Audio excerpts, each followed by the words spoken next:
यह एक झुंड था छोटे छोटे दीमकों का जो पिछले 1 साल से जिंदा थे। बाहर से तो वे साधारण दिखते थे, लेकिन उनके पास दुनिया की सबसे उन्नत हथियार तकनीक थी।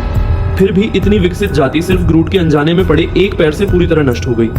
उस दिन ग्रूट एक लकड़ी का छोटा घर बनाना चाहता था। 99 बार असफल होने के बाद आखिरकार 81वीं कोशिश में एक सीरिया स्टाइल का छोटा कॉटेज तैयार हो गया। ग्रूट अपने बनाए पवन घंटी को निहार ही रहा था कि तभी पूरा घर जोर जोर से हिलने लगा। अगले ही पल एक विशाल शेर चींटी दैत्य प्रकट हो गया। ग्रूट उस राक्षस को देखकर डर गया। भागने की कोई राह न देखकर वह सीधे 10,000 मीटर ऊंचाई से छलांग लगा बैठा और अगले ही पल शेर चींटी उस कॉटेज पर कब्जा कर बैठा।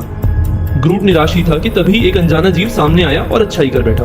उसके साथ ही पूरा कॉटेज ढह गया। इसे देखकर ग्रूट तुरंत टूट गया। 37 मिनट तक वहीं खड़ा रहा, टूटा हुआ, फिर गुस्से में जमीन पर ही लौट गया। इसी बीच उसने पास का एक पत्थर उठाया और पाया कि उसके नीचे एक छोटा सा दीमकों का बिल है। ग्रूट की सांस इतनी तेज थी कि मानो तूफान आ गया हो। उसकी रुचि बढ़ी। पहले तो उसने दीमकों को एक भयंकर भूकंप का अनुभव कराया, फिर जमीन से एक लकड़ी उठाकर उसके दांत से ठोका और नीचे फेंक दिया, जैसे मानो कोई उल्का आ गिरी हो। दीमकों का पूरा घोंसला चकनाचूर हो गया। दीमकों ने पलटकर हमला किया, लेकिन ग्रूट पर कोई असर नहीं हुआ, बल्कि उसने और ज्यादा तेज हवा फूंक दी।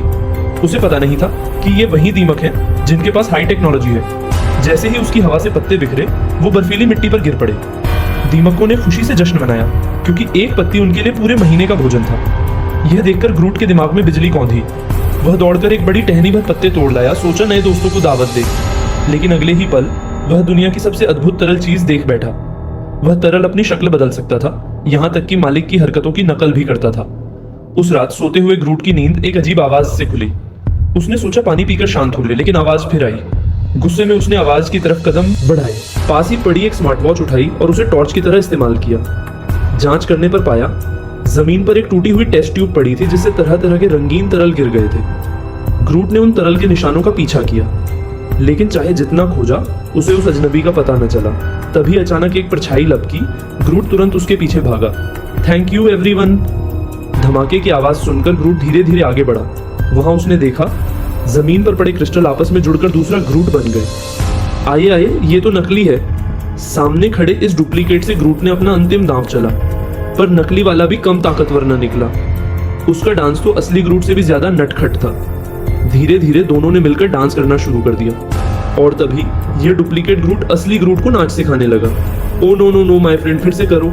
ये स्टेप स्टेप टर्न नहीं है, ये है स्टेप स्टेप सिलहूट। अब देखो, बड़ा एंगल, बड़ा पोज, फिंगर ट्विस्ट, सांस अंदर बाहर, 1 2 3। ग्रूट तो हैरान रह गया। फिर दोनों ने डबल डांस करना शुरू कर दिया, लेकिन नकली को क्या पता ये सब असली ग्रूट का जाल है।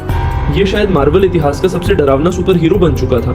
एक दिन ग्रूट जंगल में पहुंचा, जहां उसे एक रहस्यमय कीचड़ का ताल मिला। उसने पैर डालकर पानी का तापमान जांचा, बिल्कुल सही था। फिर पूरे शरीर से उसमें उतर गया। वाइन की कुछ घूंट भी ले डाली। फिर लगा पानी ठंडा है, तो उसने ज्वालामुखी का मुहाना मिट्टी से बंद कर दिया। तालाब तुरंत गर्म पानी का प्राकृतिक हॉट स्प्रिंग बन गया। इसके बाद उसने उसमें कुछ स्पेशल मसाला भी डाल दिया। सब सेट करने के बाद ग्रूट ने खुद को कीचड़ की शानदार स्नान चिकित्सा दे डाली।